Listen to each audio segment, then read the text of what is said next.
Hey all, Carpetbagger here, coming to you live from the great state of Texas, more specifically Grand Prairie. And I am in front of what appears to be the Taj Mahal, but this is actually Ripley's, believe it or not, Odditorium.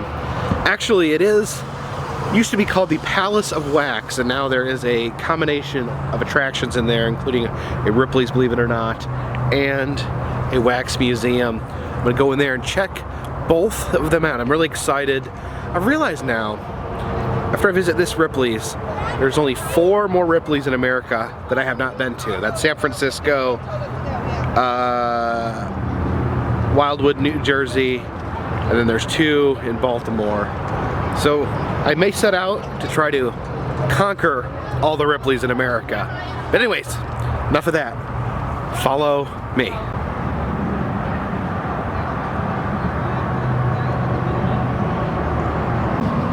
This Jeep here is actually part of the exhibits. This is a Happy Faces Foundation Jeep. This was driven through 18 different countries to raise money for charity. And they got a bunch of super sweet bumper stickers along the way.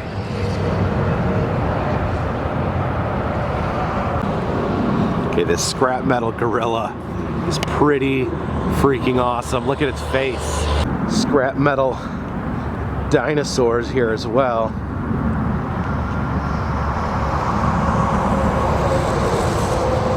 T-Rex.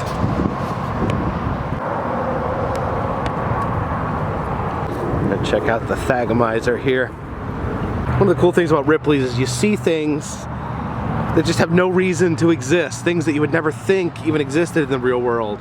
Like crocheted giant lions. Check that out. Oh, look. He's insane looking. Giant, insane crocheted lion.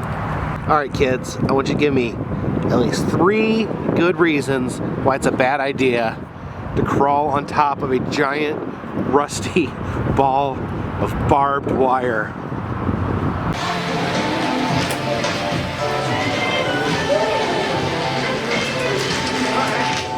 Now, even in the bathroom here, they have these bathroom, believe it or not, facts. We use an average of 57 sheets of toilet paper a day. Look at this. There's a museum in San Antonio that has 375 decorated toilet seats. And I've been there. Wait a minute. Where's that water coming from? That makes no sense. Born and raised in South Detroit. Okay.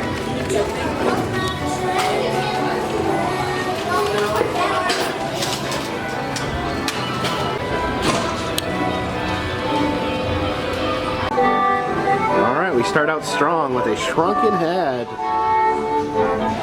It's a nautically themed shrunken head, which is not only odd for shrunken heads, but odd for Texas as well.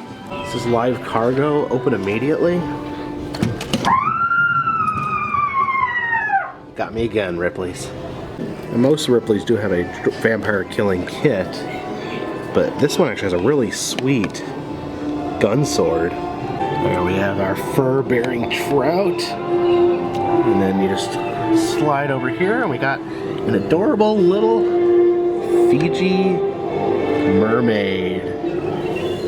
It's actually one of the smaller ones I've seen, but still very cool.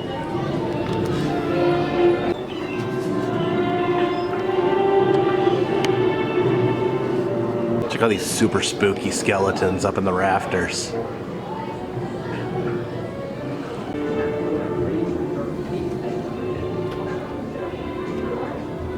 Lobster looks frickin' delicious.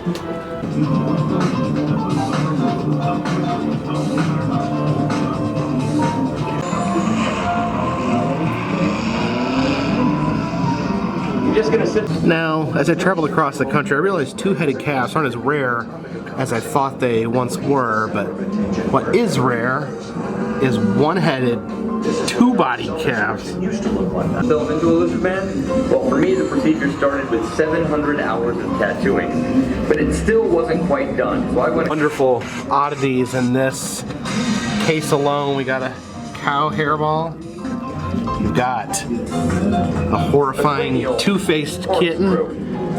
We got a goose's shoes. I'm not sure why a goose would wear shoes, but there they are. And then we have a miniature horse's hoof with a little tiny adorable shoe. There's a little four-legged chick right there.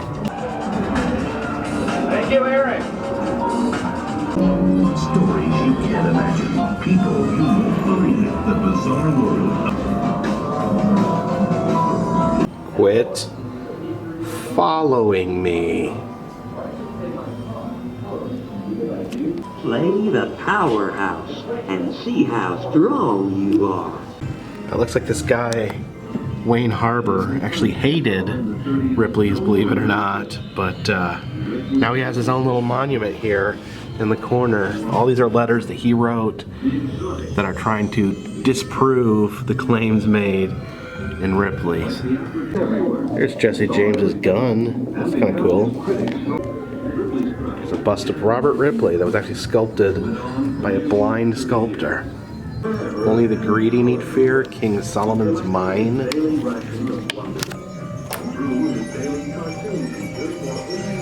The heck?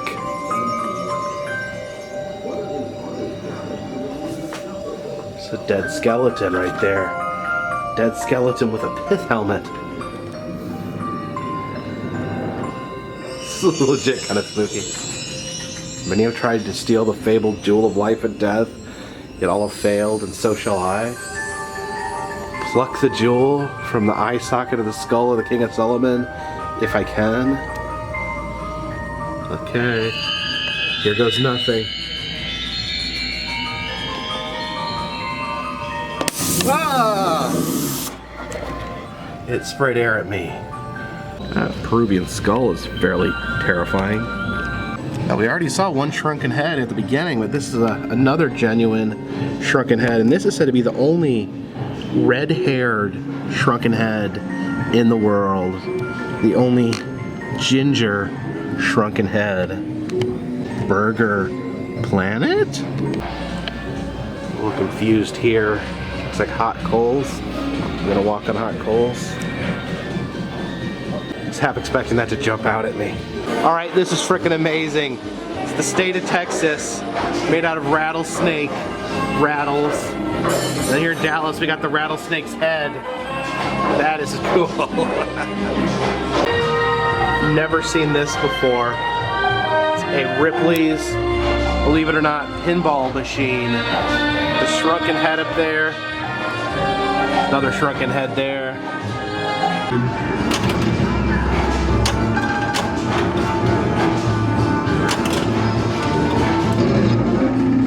Got us a shooting gallery here. Got a little dried up squirrel there on the fence. A fox. All right, let's do some shooting. What?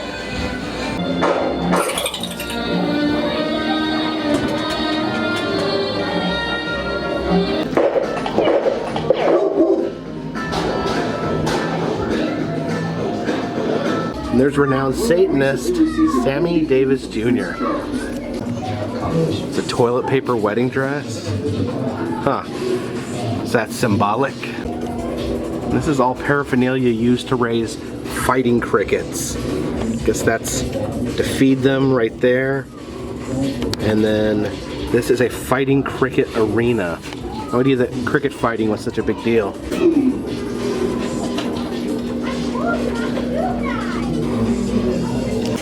It's a bedpan guitar. I've heard that referred to as a ukulele before.